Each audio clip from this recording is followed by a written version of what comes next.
Le mot d'ordre est clair, nous ne laisserons pas tomber nos agriculteurs. Président du mine de Cavaillon.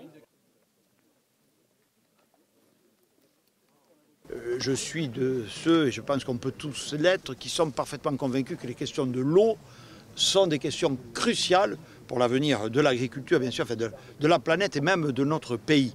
Bon.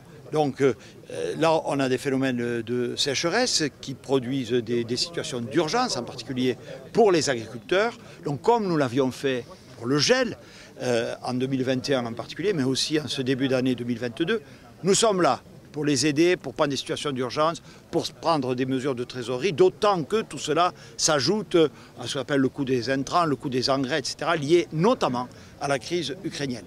Mais je crois que la véritable force, c'est qu'en partenariat avec la profession et les collectivités territoriales, qui étaient toutes ici présentes, l'État se donne les moyens de faire évoluer le modèle, c'est-à-dire une agriculture qui soit tout aussi performante, mais beaucoup plus économe en eau, l'optimisation de la ressource, le recours à l'anticipation, à des techniques. Il faut utiliser la force de la science, la technique, pour mieux prévoir tout ça, pour mieux répartir, pour éviter les déperditions d'eau. On est ici, je suis dans le Vaucluse, dans cette région, on a vu l'histoire du canal de Provence, ici le canal de Carpentras, qui s'est assez tôt structuré et organisé parce que sans doute, historiquement, les questions d'eau s'y sont posées de manière sans doute plus anticipée que ce qu'on a vu dans d'autres régions de France.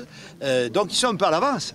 Et donc si on est venu avec les ministres, là aussi je veille à ce que le ministre de l'Environnement et le ministre de l'Agriculture travaillent la main dans la main. Il n'y a pas d'opposition. Bien sûr qu'il y a ce qu'on appelle des conflits d'usage, mais ils peuvent être résolus. On a fait ce qu'on appelle le Varenne de l'eau, qui a mis tous les acteurs autour de la table, qui a eu des conclusions extrêmement ambitieuses. C'était en décembre de l'année dernière.